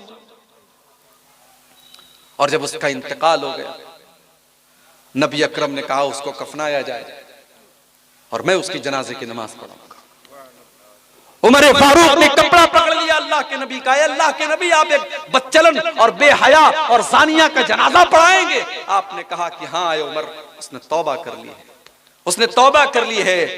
और तौबा करने वाला अत्ताइबु मिनज़ ज़ंबि कमन ला ज़ंब लहू, गुनाह से अगर कोई तौबा कर ले तो अल्लाह के नबी फरमाते हैं कि समझो उसने कभी गुनाह किया ही नहीं था। तौबा करने के बाद इंसान पाक और साफ हो जाता है। इस्लाम मेरे भाइयों वो दीन है और ईमान की ताकत वो ताकत है जो मुजरिम को अदालत में आकर के अपने जुर्म का इकरार करने पर मजबूर करती है। और आगे बढ़िए, उमर फारूक का दौर है। रात में जब सारी दुनिया अपने बिस्तर पे सो रही है, अमीरुल मोमिनीन रातों में उठ करके अपने मदीना के घर घर का चक्कर लगा रहे हैं। कहीं कोई बच्चा भूखा तो नहीं है, कहीं ऐसा तो नहीं कि किसी घर में अनाज की कमी है, कहीं ऐसा तो नहीं कि किसी घर में फाका हो रहा है। सारी दुनिया आराम से सो रही है और अमीरुल मोमिनीन हजरत उमर फारूक मदीना का गश्त लगा रहे हैं, मदीना का चक्कर लगा रहे हैं। एक दिन गश्त कर रहे थे, अचानक एक मकान से आवाज आई, माँ और बेटी में बातचीत हो रही है। उस घर में दूध का कारोबार होता था। माँ अपनी बेटी से कह रही है कि बेटी जल्दी से उठ करके दूध में पानी मिला दे, सुबह हमको दूध बेचने जाना है। बेटी कहती अम्मी जान आपने सुना नहीं, अमीरुल मोमिनीन हजरत उमर फारूक का ऑर्डिनेंस आया है, उनका कानून आया है, उनकी तरफ से ये ऐलान आया है कि दूध में पानी मिलाना जुर्म है, अपराध है और इसकी सजा मिलेगी। माँ ने कहा बेटा रात का सन्नाटा है, उमर अपने घर में आराम से लेटा होगा, तू क्या उमर की बात कर रही है? जल्दी से उठ के दूध में पानी मिला दे, बहस मत कर, सुबह हमको दूध बेचने जाना है। माँ ने ये जवाब दिया। बेटी कहती अम्मी जान आपने बिल्कुल सही कहा, हजरत उमर फारूक तो अपने घर में आराम से सो रहे होंगे। अय अम्मी जान मुझे बस एक सवाल का जवाब दे दीजिए, अगर उमर हमको नहीं देख पा रहे हैं फरब्बु उमर यराना, उमर का रब तो हमको देख रहा है, उमर नहीं देख रहा है, उमर का रब तो देख रहा है। अम्मी जान कल अल्लाह की बारगाह में जब अल्लाह हमसे पूछेगा और आपसे पूछेगा कि तू मेरे बंदों को शुद्ध और असली दूध के नाम पर मिलावटी दूध बेचती थी, अम्मी जान हम क्या जवाब देंगे? अम्मी जान ये काम आप मुझसे मत करवाइए, अगर उमर नहीं देख रहा है तो उमर का रब हमको देख रहा है। माँ खामोश हो गई, माँ चुप हो गई। हजरत उमर ने मकान का नंबर नोट कर लिया, मकान का नंबर नोट कर लिया, मकान का लोकेशन नोट कर लिया। अगले दिन सुबह अपने सारे बच्चों को बुलाया और इस पर गौर करना, रिश्ता करने जाती हैं जब हमारी माएं और बहनें तो उनको अपने लंगूर जैसे बेटे के लिए हूर पहले तलाश होती है। उनको लड़का बेचारा जितना भी लंगूर हो लेकिन उसके लिए हूर चाहिए, उनको खूबसूरत बहू चाहिए। दीनदारी कौन देखता है भाई?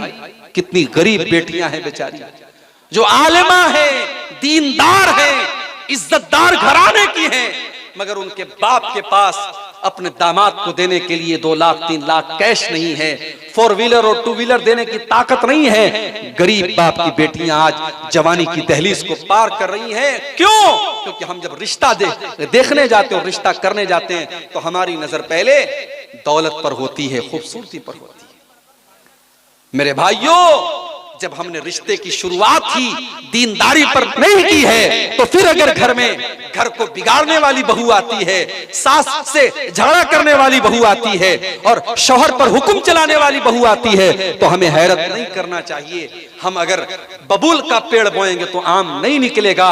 हमने आम का पेड़ ही नहीं बोया, हमने बोया बबूल का पेड़ है तो आम कहां से निकलेगा? हमने बुनियाद ही गलत रखी है। हमने रिश्ते की बुनियाद क्या रखी है? हजरत उमर फारूक अपने घर में अपने बच्चों को बुलाते हैं। मेरे बच्चों, मैं कल रात में लड़की की आवाज सुन के आया हूं। मुझको नहीं पता कि वो लड़की खूबसूरत है कि नहीं है, मुझको ये भी नहीं पता उस लड़की का खानदान कैसा है, मुझको ये भी नहीं पता कि उस लड़की की तालीम कितनी, वो कितनी पढ़ी लिखी है, मगर मुझे इतना जरूर पता है कि वो लड़की दीनदार है, वो अल्लाह से डरने वाली और अल्लाह से खौफ खाने वाली और अल्लाह का खौफ उसके दिल में है। मेरे बच्चों, मैं उस लड़की से मिलकर उस लड़की की आवाज सुन करके आया हूं, जो अपनी माँ से कहती है कि अगर उमर नहीं देख रहा है तो उमर का रब हमको देख रहा है और मैं उस लड़की को अपने घर की बहू बनाना चाहता हूं। अब तुम बताओ, तुम्हें कौन उससे शादी करेगा? आज के दौर के लड़के होते तो कहते कि अच्छा, आपने अब बस आवाज सुन ली और हम शादी कर लें, इतना आसान काम समझ रखा है आपने। आजकल तो माशाल्लाह शादी के पहले जब तक रात भर बात ना हो तब तक शादी नहीं होती। हमारे पास लोग सवाल करते हैं, मौलवी साहब मंगेतर से बात करना कैसा है? अब मोबाइल सबके पास आ गया भाई, यहाँ तो रिश्ता लगता है, लोग फौरन मोबाइल नंबर मांग लेते हैं लड़की का, बातचीत शुरू कर देते हैं और कुछ तो इस हद तक चले जाते हैं कि अल्लाह माफ करे, वो ये समझते हैं बस मंगनी हो गई, रिश्ता लग गया, अब मुझे सारे अधिकार हासिल हो गए। माफ कीजिए, मंगेतर आपके लिए गैर महरम है।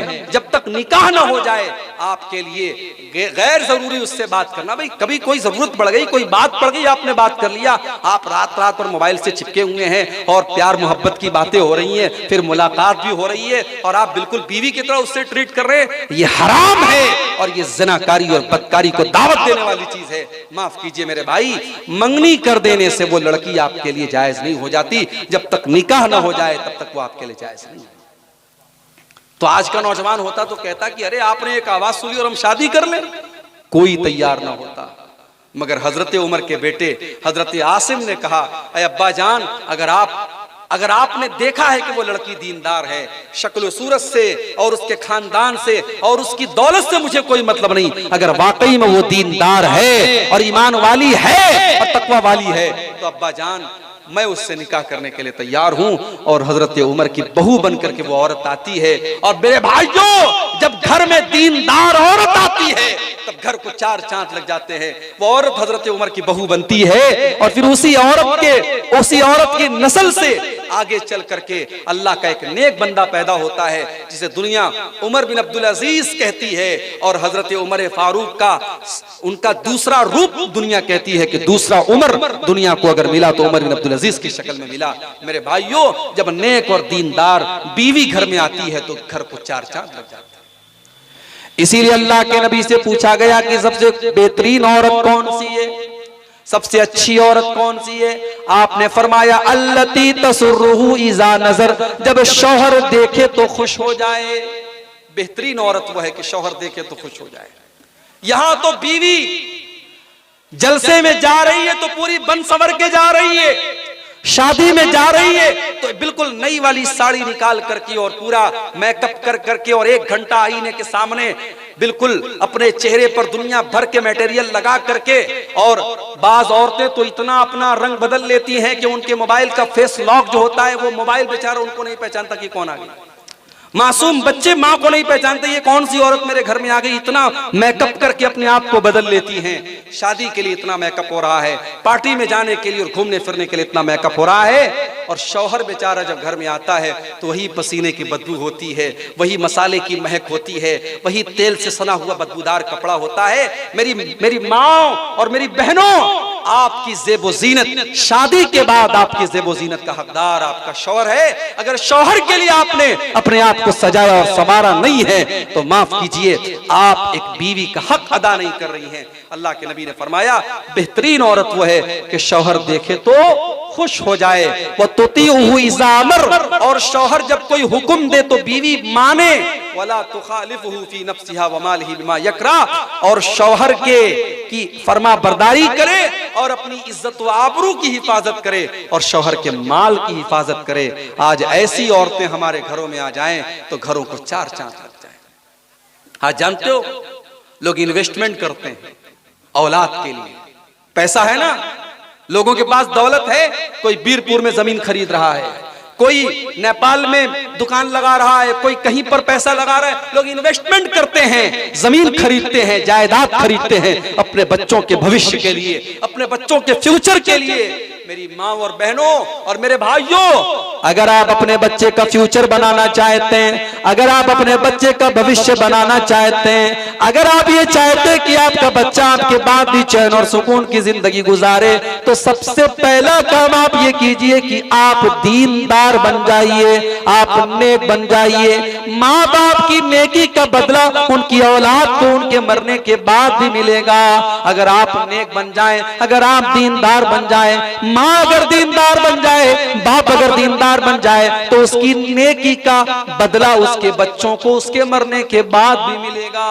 और अगर आप दलील इसकी पूछना चाहते हैं तो चलिए हम कुरान का 16वां पारा आपको दिखा देते हैं। कल जुमा का दिन है, जुमा के दिन अगर आपको मौका मिलेगा 15 से 20 मिनट आपको लगेगा कुरान मजीद के 15वें पारे में और 16वें पारे में एक सूरत है, सूरतुल कहफ। अल्लाह के नबी ने फरमाया कि जो जुमा के दिन इसकी तिलावत करता है, अगले जुमा तक अल्लाह ताला की तरफ से उसको एक रोशनी, एक नूर, एक लाइट अता की जाती है, यानी आपकी जिंदगी में बरकत वाली रोशनी आएगी। 15 से 20 मिनट लगेगा, आप सूरह कहफ की तिलावत जरूर कर लें। सूरह कहफ में अल्लाह ताला ने एक वाकया बयान किया, हजरत मूसा अलैहिस्सलाम का और हजरत खजिर अलैहिस्सलाम का। ये दोनों अल्लाह के पैगंबर हैं, दोनों एक गांव के पास से गुजरते हैं। गांव के लोग बड़े कंजूस होते हैं, गांव के लोग बड़े कंजूस होते हैं, मेहमान के साथ बदतमीजी करने वाले होते हैं। हजरत मूसा और हजरत खजिर दोनों भूखे प्यासे थे, दोनों ने खाना मांगा, भूखे प्यासे थे, खाना मांगा। गांव वालों ने कहा कि हम किसी अजनबी को खाना नहीं खिलाते, उन्होंने खाना नहीं खिलाया। दोनों बेचारे थके हारे बैठे थे। हजरत खजिर ने देखा कि एक मकान की दीवार टेढ़ी है और गिरने वाली है। हजरत खजिर को अल्लाह ताला ने बहुत पावर दिया था, ताकत दिया था, उन्होंने खड़े होकर के दीवार को सीधा कर दिया। हजरत मूसा को बड़ा गुस्सा आया कि एक तो इन कंजूसों ने हम लोगों को खाना नहीं खिलाया और आपने फ्री में उनकी दीवार ठीक कर दी। हजरत मूसा ने कहा, अगर आप चाहते तो पहले उजरत मांग लेते, इसका बदला मांग लेते, उसके बाद आप दीवार ठीक करते, आपने दीवार क्यों ठीक की? तो इसका जवाब देते हुए हजरत खजिर ने कहा था, व अम्मल जिदारु फकाना लिगुलामैन यतीमैन फिल मदीनति व कान तहतहु कंजुल लहुमा। ऐ मूसा, वो दीवार 2 यतीम बच्चों के मकान की दीवार थी, वो दीवार 2 यतीम बच्चों के मकान की दीवार थी, और उस दीवार के नीचे खजाना छुपा हुआ था जो उन बच्चों के बाप ने अपनी जिंदगी में अपने बच्चों के लिए दबा के रखा था। अगर दीवार गिर जाती, खजाना गांव वाले लूट लेते, और वैसे भी गांव वाले बड़े लालची और मक्खी चूस कंजूस थे, इसलिए अल्लाह ने मुझे हुक्म दिया कि मैं दीवार को ठीक कर दूं, ताकि कल जब वो बच्चे जवान हो जाएं, समझदार हो जाएं, तब अपने बाप का खजाना वो हासिल कर लें। और ये काम मैंने क्यों किया? वकाना अबूहुमा सालिहा, क्योंकि उन दोनों बच्चों का बाप नेक था, बाप नेक था, इसलिए अल्लाह ने उस नेक बाप की औलाद को बेसहारा नहीं होने दिया। मेरे भाइयों, आपकी बनाई प्रॉपर्टी, आपकी बनाई जमीन और जायदाद तबाह हो सकती है, मगर आपकी नेकी कभी बर्बाद नहीं होगी। आप नेक बनिए, अपने आप को नेक बनाइए, आपकी नेकी का सवाब आपके बच्चों को आपके मरने के बाद भी मिलेगा। आज कितने लोग हैं औलाद को इस लायक भी नहीं बनाया, औलाद को इतना भी नहीं पढ़ाया और लिखाया और इस लायक भी नहीं बनाया कि उनके मरने के बाद उनकी जनाजे की नमाज उनकी औलाद पढ़ा सके। मेरे भाइयों, ऐसी औलाद से तो बे औलाद बेहतर है। जो औलाद कल खड़े होकर के आपकी लाश पर खड़े होकर के जनाजे की नमाज न पढ़ सके, ऐसी औलाद का क्या मतलब है। अपनी औलाद को नेक और दीनदार बनाओ। इसीलिए अल्लाह के नबी फरमाते, जब इंसान मर जाता है उसके अमल का सिलसिला टूट जाता है, मगर 3 चीजों का सवाब मरने के बाद भी उसको मिलता रहेगा। उन 3 चीजों में एक चीज ये भी है, आपने फरमाया औ वलदुन सालिहुन यदू लहू, अगर इंसान अपने पीछे नेक औलाद को छोड़ करके गया है तो नेक औलाद उसके लिए दुआ करती रहेगी। नेक औलाद को छोड़ के जाए। इसी तरीके से अगर आप चाहते हैं कि घर के अंदर दीनदारी आए तो मेरे भाइयों, घर के अंदर से हराम चीजों को निकाल दीजिए। आपके घर में गंदा तावीज नहीं होना चाहिए, आपके घर में कोई गैर शरई काम नहीं होना चाहिए, आपके घर में हराम तस्वीरें नहीं होनी चाहिए। हमारे बहुत सारे नौजवान हैं शाहरुख खान के बड़े फैन हैं, और आजकल तो शाहरुख खान साहब के इतने बड़े फैन हो चुके हैं, उनकी कोई फिल्म आई है उस फिल्म का इतना प्रचार किया जा रहा है। एक साहब ने मुझे मोबाइल पर मैसेज भेजा कि शाहरुख खान की इस फिल्म को देखने के पहले वजू करके जाएं, वजू करके जाएं और अदब से जाएं, इस्लाम की तबलीग हो रही है इससे। मैंने कहा अल्लाह अकबर। यानी आज फिल्मों के जरिए इस्लाम का नाम रोशन हो रहा है। आज अगर किसी फिल्म पर पाबंदी लगने की बात आती है तो मुसलमान सोचता है हम अपने मुसलमान भाई की फिल्म है, हम पहले थिएटर में जाके इस फिल्म को देखेंगे। पाबंदी तो मस्जिद पर भी लगने की बात आई थी, पाबंदी तो नमाज पर भी लगने की बात आई थी। तूने मस्जिदों को तो आबाद नहीं किया, तूने नमाजों से तो अपनी मस्जिदों को आबाद नहीं किया। इसका मतलब ये है कि तुझे फिल्मों से मोहब्बत है, तुझे फिल्मी अदाकारों से मोहब्बत है, तुझे नमाज से मोहब्बत नहीं है। आज कितने मुसलमान नौजवान हैं वो शाहरुख खान के जैसा बाल रखते हैं, सलमान खान की जैसी बॉडी बनाते हैं, सलमान खान ने जो लॉकेट पहना है वो लॉकेट पहनते हैं, और घरों में अपने पसंदीदा फिल्मी हीरो और हीरोइन की तस्वीरें लगाते हैं। मेरे भाइयों, अगर घर के अंदर बरकत चाहिए, अगर घर के अंदर रहमत चाहिए तो घर के अंदर से इन तमाम फजूल चीजों को आप निकाल दें। और तस्वीरों के मामले में भी मैं अक्सर ये कहता हूं कि जहां जरूरत ना हो बिला जरूरत, आज कितनी मुसलमान लड़कियां हैं वो आपस में फोटो लेती हैं, उसके बाद स्टेटस पे लगाती हैं या अपनी सहेलियों को भेजती हैं। माफ कीजिए, मर्दों के लिए तो एक हद तक जरूरत तक फोटो खींचने की और फोटो रखने की गुंजाइश बनती भी है, लेकिन औरतें अगर अपनी तस्वीरें ले रही हैं और वो तस्वीरें अपनी सहेलियों को और अपने रिश्तेदारों को भेज रही हैं और इस बात का डर है कि वो तस्वीरें दूसरे गैर महरम मर्द भी देख सकते हैं, तो ये बहुत बड़ी बेहयाई है और इससे हमें और आपको बचना चाहिए। अल्लाह ने कुरान में फरमाया, इन्नल्लज़ीना युहिब्बूना अन तशिय्यल फाहिशतु फिल्लज़ीना आमनू लहुम अज़ाबुन अलीमुन फिद दुनिया वल आखिरा। जो लोग मुसलमानों के दरमियान बेहयाई को फैलाना चाहते हैं उनको दुनिया में भी दर्दनाक अज़ाब मिलेगा और आखिरत में भी दर्दनाक अज़ाब मिलेगा। आप स्टेटस पर गाना लगा रहे हैं। आजकल स्टेटस क्या हो रहा है, इंसान का जैसा मूड होता है वैसा वो स्टेटस लगाता है। खुश है तो खुशी वाला म्यूजिक लगा रहा है, अगर दुखी है तो सैड सॉन्ग लगा रहा है। किसी को ये तौफीक नहीं हो रही कि कुरान की कोई आयत लगा दे, कोई हदीस लगा दे, कोई दुआ लगा दे, किसी अच्छी तकरीर का कोई क्लिप लगा दे। लोग स्टेटस पर भी फिल्मी गाने और म्यूजिक लगा रहे हैं। मेरे भाइयों, ये बात याद रखिए, बुराई करना, बुरा काम करना ये गलत है, लेकिन बुरे काम को शेयर करना और बुरी चीज को दूसरों तक पहुंचाना ये और भी बुरा काम है। अल्लाह के नबी ने फरमाया, अगर आप किसी भलाई के बारे में किसी को बताते हैं, किसी अच्छी चीज के बारे में आप बताते हैं और आपके बताने की वजह से कोई उस पर अमल करता है, तो जितना अमल करने वाले को सवाब मिलेगा आपको भी उतना सवाब मिलेगा और उसके सवाब में कोई कमी नहीं की जाएगी। अगर आपने किसी को कोई गलत चीज बता दी, स्टेटस पर आपने कोई गाना लगा दिया और आपके किसी दोस्त ने वो गाना डाउनलोड किया, उसने अपने स्टेटस पर लगाया, फिर उसके स्टेटस को 100 लोगों ने देखा, तो जहां जहां तक वो गाना देखा जा रहा है आपको उसकी सजा मिलती रहेगी, आपको उसका अज़ाब मिलता रहेगा, क्योंकि शुरुआत आपने की थी। इसलिए गुनाह की शुरुआत करने वाले मत बनो मेरे भाई। अगर आपने खुद कोई गुनाह कर लिया है उसके जिम्मेदार आप अकेले हैं, मगर फेसबुक पर आपने, इंस्टाग्राम पर आपने, व्हाट्सएप पर आपने उसको शेयर कर दिया तो गुनाह को शेयर करना ये और भी बड़ा गुनाह है। इससे हमें और आपको बचना चाहिए। आज मोबाइल जरूरत की चीज है। आज बहुत सारे काम है जो मोबाइल के बगैर नहीं हो सकते। हम ये तो नहीं कह सकते कि अपनी लड़कियों को आप मोबाइल मत दीजिए, अपने लड़कों को आप मोबाइल मत दीजिए, मगर मोबाइल को उसकी हद में रखिए, मोबाइल को उसकी हद में रखिए। किसी ने बड़ी अच्छी बात कही थी कि मोबाइल को आज स्मार्टफोन कहा जाता है, मोबाइल को स्मार्टफोन कहा जाता है। ये स्मार्टफोन ऐसे ही नहीं हो गया, ये कैलकुलेटर को खा गया, ये घड़ी को खा गया, ये कैलेंडर को खा गया, ये अलार्म घड़ी को खा गया, ये बाप की मोहब्बत को खा गया, ये बीवी की मोहब्बत को खा गया। रात में शौहर बिस्तर पे आता है, बीवी बेचारी बैठ करके सीरियल देख रही है, शौहर बेचारा व्हाट्सएप पर लगा हुआ है। पहले लोग घर में आते थे तो दो चार मोहब्बत की बातें बीवी से करते थे, बीवी दो चार मोहब्बत की बातें शौहर से करती थी।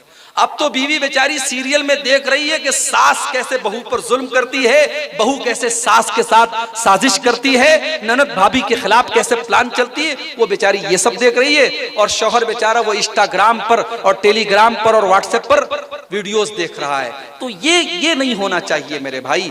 बच्चों को उनका हक दो, बीवी को उसका हक दो, बाप को उसका हक दो। आज छोटे छोटे बच्चे होते हैं 3 साल के, 4 साल के, माँ अपने बच्चों के हाथ में मोबाइल थमा देती है। कितने बच्चे हैं जो बगैर मोबाइल के खाना नहीं खाते। जब तक माँ उनके हाथ में मोबाइल नहीं दे देगी और बच्चे को वीडियो लगा के नहीं दिया जाएगा, बच्चा खाना नहीं खाता है। ये आदत मत डलवाइए अपने बच्चों की। और अरबी के किसी शायर ने बड़ी सच्ची बात कही थी कि लैसल यतीम मन इंतहा अबवाहु मिन हम्मिल हयात व खल्लफाहु जलीला। यतीम वो नहीं है जिसके माँ बाप उसे दुनिया में छोड़ के चले जाए। यतीम वो नहीं है जिसकी माँ छोड़ के चली जाए, जिसका बाप छोड़ के चला जाए। इन्नल यतीम हुवल्लज़ी तल्क़ा लहू उम्मन तखल्लत अव मशगूला। अरे यतीम तो वो है जिसकी माँ के पास उसके लिए टाइम नहीं है, जिसके बाप के पास उसके लिए टाइम नहीं है। माँ अलग मोबाइल में लगी है, बाप अलग मोबाइल में लगा है। बच्चा बेचारा माँ के प्यार के लिए तरसता है, बाप के प्यार के लिए तरसता है। इस मोबाइल को इसकी औकात में रखो मेरे भाई। मैं अपने नौजवानों से कहना चाहूंगा, अपने जान पर जुल्म मत करो, अपने जिस्म पर जुल्म मत करो। रात को 2-2 बजे तक जो तुम मोबाइल में लगे रहते हो, और याद रखो इस मोबाइल पर जो तुम देख रहे हो और जो कुछ तुम कानों से सुन रहे हो, ये कान कल कयामत के दिन गवाही देगा, ये आंखें कल कयामत के दिन गवाही देगी। और ये मैं नहीं कह रहा हूं, ये रब का कुरान कह रहा है। हत्ता इज़ा मा जाऊहा शहीदा अलैहिम समूहुम व अबसारुहुम व जुलूदुहुम बिमा कानू यामलून। कल कयामत के दिन तुम्हारे कान तुम्हारे खिलाफ गवाही देंगे, तुम्हारी आंखें तुम्हारे खिलाफ गवाही देंगी, तुम्हारे बदन के चमड़े तुम्हारे खिलाफ गवाही देंगे। कयामत के दिन हमारी आंखें बताएंगी हमने मोबाइल पर क्या क्या देखा था। हमने ब्राउजर की हिस्ट्री डिलीट कर दी, हमने यूट्यूब की हिस्ट्री डिलीट कर दी, हमने मोबाइल पर किससे चैटिंग की, हमने चैटिंग डिलीट कर दी। हम सब कुछ डिलीट कर सकते हैं, मगर ये जो किरामन कातिबीन हैं, ये जो अल्लाह के फरिश्ते रिकॉर्ड कर रहे हैं, एक नेकी लिख रहा है, एक गुनाह लिख रहा है, इनकी रिकॉर्डिंग को हम डिलीट नहीं कर सकते। ये सब कुछ रिकॉर्ड कर रहे हैं। व इन्ना अलैकुम लहाफिज़ीन किरामन कातिबीन यालमूना मा तफ़अलून। हमारे फरिश्ते तुम्हारे एक एक अमल को रिकॉर्ड कर रहे हैं, और अमल कोई नहीं, हमारी जुबान से निकलने वाले एक एक लफ्ज को रिकॉर्ड कर रहे हैं। और कल कयामत के दिन अल्लाह की बारगाह में हमारी जिंदगी भर की रिकॉर्डिंग को पेश किया जाएगा। मेरे भाइयों, उस दिन से डरो और अपनी आंखों की हिफाजत करो, अपने हाथों की हिफाजत करो, अपने कानों की हिफाजत करो। आंखों के ज़िना से बचो, कानों के ज़िना से बचो। आंखों का ज़िना गंदी चीज को देखना है, कानों का ज़िना गंदी चीज को सुनना है, जुबान का ज़िना गंदी चीज को मुंह से निकालना है। इन तमाम चीजों से हम अपने घरों को बचाएं, तब हमारे घर में दीनदारी आएगी। और आखिरी चीज मैं बयान करके बात खत्म कर रहा हूं। अगर हम ये चाहते हैं कि हमारे घर में दीनदारी आए, हमारे घर में शरीयत आए, हमारे घर में इस्लाम आए, तो जब भी हम दुआ के लिए हाथ उठाएं तो अपने परिवार के लिए भी दुआ करें, अपने बीवी बच्चों के लिए दुआ करें। और 2 दुआएं मैं आपको सिखा रहा हूं, इन दुआओं को आप याद कर लें। पहली दुआ कुरान के 19वें पारे में अल्लाह ने हमको सिखाई है, रब्बना हब लना मिन अज़वाजिना व ज़ुर्रिय्यातिना कुर्रता आयुन वजअलना लिल मुत्तकीना इमामा। बड़ी प्यारी दुआ है, कुरान के 19वें पारे में है। घर जा करके एक बार उसको याद कर लेना, अच्छे से देख लेना। इस दुआ का मतलब क्या है? ऐ हमारे रब, हमारे बीवी बच्चों को हमारी आंखों की ठंडक बना दे, हमारे बीवी बच्चों को हमारी आंखों की ठंडक बना दे, हमारे बच्चों को इतना नेक बना दे कि हमारे दिल का चैन बन जाए, हमारी बीवी को इतना नेक बना दे कि हमारे दिल का चैन बन जाए। वजअलना लिल मुत्तकीना इमामा, और अल्लाह तू हमें इतना नेक बना दे, इतना मुत्तकी बना दे कि हम मुत्तकियों के इमाम बन जाएं, हम मुत्तकियों के पेशवा बन जाएं। एक दुआ आप ये याद करना, और एक दुआ जो हमारे बाप इब्राहिम अलैहिस्सलाम ने की थी, वो दुआ भी आप याद कर लें, रब्बिग़फिरली वले वालिदैया वलिल मोमिनीना यौम यक़ूमुल हिसाब। ऐ अल्लाह मुझे भी बख्श दे और मेरे वालिदैन को भी बख्श दे और सारे मोमिनों को बख्श दे जिस दिन हिसाब लिया जाएगा, जिस दिन कयामत कायम होगी। ऐ अल्लाह उस दिन मुझे भी बख्श देना और मेरे माँ बाप को भी बख्श देना। तो अपने परिवार के लिए दुआ करो मेरे भाई, अपनी औलाद के लिए दुआ करो। ये दुआ औलाद के हक में माँ बाप की दुआ कबूल होती है। औलाद के हक में जब माँ बाप बद्दुआ करते वो भी कबूल होती है और दुआ करते वो भी कबूल होती है। आप अपनी औलाद की सही तरबियत कीजिए और उसके हक में दुआ कीजिए, बस आपकी जिम्मेदारी पूरी हो गई। अगर आपकी कोशिश के बावजूद अगर आपकी औलाद बिगड़ जाती है, तो यहाँ तो हजरत नूह अलैहिस्सलाम का बेटा बिगड़ गया, अपने बेटे को हजरत नूह अलैहिस्सलाम नहीं बचा सके, तो वो आपके कंट्रोल के बाहर है। लेकिन जहां तक हो सके अपने बच्चों की सही तरबियत करो, अपने घर में नमाज का माहौल बनाओ। मुसलमान के घर में नमाज ना पढ़ी जाए ये नहीं हो सकता। आप फजर की नमाज में उठें, अपनी अहलिया को भी उठाएं, अपने बच्चों को भी उठाएं। अल्लाह के नबी ने रहमत की दुआ की है उस मर्द के लिए जो रात में उठता है और तहज्जुद की नमाज पढ़ता है और अपनी बीवी को भी उठाता है, और बीवी नहीं उठती है तो बीवी के चेहरे पर पानी छिड़क देता है। अल्लाह के नबी ने उस औरत के लिए दुआ की है रहमत की जो रात में उठ करके तहज्जुद पढ़ती है और अपने शौहर को उठाती है, और शौहर अगर इनकार करता है तो शौहर के चेहरे पर पानी छिड़क देती है और अपने शौहर से कहती है तुम भी तहज्जुद उठ करके मेरे साथ पढ़ो। ये जो मियाँ बीवी का रिश्ता होता है ना, बड़ा मजबूत रिश्ता होता है। बहुत सारी बातें शौहर किसी की नहीं मानता, बीवी की मान लेता है। बीवी औरत जो होती है ना, औरत के जज्बात में बड़ी ताकत होती है, औरत के आंसू में बड़ी ताकत होती है। फिरौन कितना बड़ा जालिम था, फिरौन किसी की कोई बात नहीं मानता था, मगर जब मूसा अलैहिस्सलाम फिरौन के महल में पहुंचे और फिरौन की बीवी ने कहा कि इस बच्चे को कत्ल मत करो, ला तक़्तुलूहु, इसको कत्ल मत करो, हो सकता है कि हमको फायदा पहुंचाए, हम लोग बे औलाद हैं, हम इसको अपना बच्चा बना लेते हैं। फिरौन इतना बड़ा जालिम था, सारे बच्चों को कत्ल करने का ऑर्डर दे रखा था, मगर बीवी के सामने पिघल गया, बीवी के सामने पिघल गया, बीवी की बात मान गया। अगर बीवी चाहे तो शौहर की सिगरेट छुड़वा सकती है, बीवी अगर चाहे शौहर को बेनमाजी से नमाजी बना सकती है, बीवी अगर चाहे शौहर की बुरी से बुरी आदत छुड़ा सकती है। अल्लाह ने मियाँ बीवी के रिश्ते को क्यों कहा कि दोनों एक दूसरे का लिबास हैं। मेरे भाइयों, हम जब कपड़ा पहनते हैं ना, कपड़ा हमारी इज्जत पर पर्दा डालता है। हम कपड़ा उतार दें, हम बेइज्जत हो जाएंगे। कपड़ा हमारी इज्जत पर पर्दा डालता है, कपड़ा हमको सजाता है, संवारता है। मियाँ बीवी एक दूसरे के लिए लिबास हैं, एक दूसरे को सजाते हैं, संवारते हैं। इसलिए मियाँ बीवी एक दूसरे का ख्याल रखें और नेकी के काम में एक दूसरे का सपोर्ट करें और मिलजुल करके घर के माहौल को एक दीनदारी वाला माहौल बनाएं, इस्लामी माहौल बनाएं।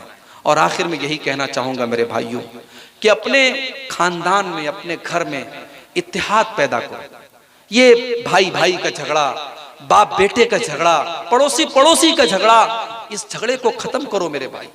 अल्लाह के नबी ने फरमाया किसी मुसलमान के लिए जायज नहीं है कि वो 3 दिन से ज्यादा किसी मुसलमान भाई से ताल्लुक तोड़ दे। आज जिंदगी भर भाई भाई से बात नहीं करता, आज जिंदगी भर बाप बेटे से बात नहीं करता, मुकदमा चलता है भाई भाई में। मेरे भाई, न जमीन लेके जाना है, न जायदाद लेके जाना है, सब ठाट पड़ा रह जाएगा। जब लाद चलेगा बंजारा, सब कुछ यहीं छोड़ के जाना है। जब ईमान लेके जाना है और नेक अमल लेके जाना है तो दिल साफ करके दुनिया से जाओ, दिल साफ करके दुनिया से जाओ। दिल में मैल मत रखो, दिल में कदूरत मत रखो, दिल में नफरत मत रखो। अगर आपका किसी से झगड़ा है, अगर आपने किसी से ना बोलने की कसम खाई है, किसी से आपका ताल्लुक टूट गया है, कल सुबह जाइए और ताल्लुक को जोड़ दीजिए, गुस्से को थूक दीजिए, गुस्से को खत्म कर दीजिए, टूटे हुए रिश्तों को आप फिर से मोहब्बत में बदल लीजिए। आइए, रात की सुहानी घड़ी है, ये कबूलियत का वक्त है। अच्छा, मदरसे के लिए ना, ये रात की कबूलियत का टाइम है। अभी हमारे नाज़िम इजलास साहब ने कहा कि मदरसे के लिए जाते जाते आप जो भी चंदा देना हो और अल्लाह की इस मदरसे में और इस दीनी इदारे में आप जो भी आपकी जेब में मौजूद है आप दे करके जाएं, ताकि इस वक्त जब अल्लाह आकर के खुद आपसे कहता है कि मेरे बंदो मुझसे दुआ करो, मैं तुम्हारी दुआ कबूल करूंगा, आपका इस वक्त दिया गया सदका और खैरात हो सकता है कि आपकी नजात का जरिया बन जाए। आप आएं और स्टेज पर देते चले जाएं। मैं सबका नाम लिए बगैर जो भी इस मदरसे के लिए ताउन कर रहे हैं, मैं सबके हक में दुआ करता हूं, अल्लाह सबके चंदे और ताउन को कबूल करे। आइए, इस कार्य खैर में आप हिस्सा लीजिए और अब तक आपने जो सुना है अल्लाह से दुआ कीजिए, अल्लाह हम सबको उस पर अमल करने की तौफीक अता फरमाए। अल्लाह हमारी औरतों को भी दीनदार बनाए, अल्लाह हमारे नौजवानों को भी दीनदार बनाए। अल्लाह जब तक हमें दुनिया में जिंदा रखे, इस्लाम पर जिंदा रखे और हम सब का खात्मा ईमान पर हो, आमीन। रब्बना तक़ब्बल मिन्ना इन्नका अंतस समीउल अलीम व तुब अलैना इन्नका अंतत तव्वाबुर रहीम। व सल्लल्लाहु तआला अला नबियिना मुहम्मदिन व अला आलिहि व सहबिहि अजमईन। वस्सलामु अलैकुम व रहमतुल्लाहि व बरकातुहू।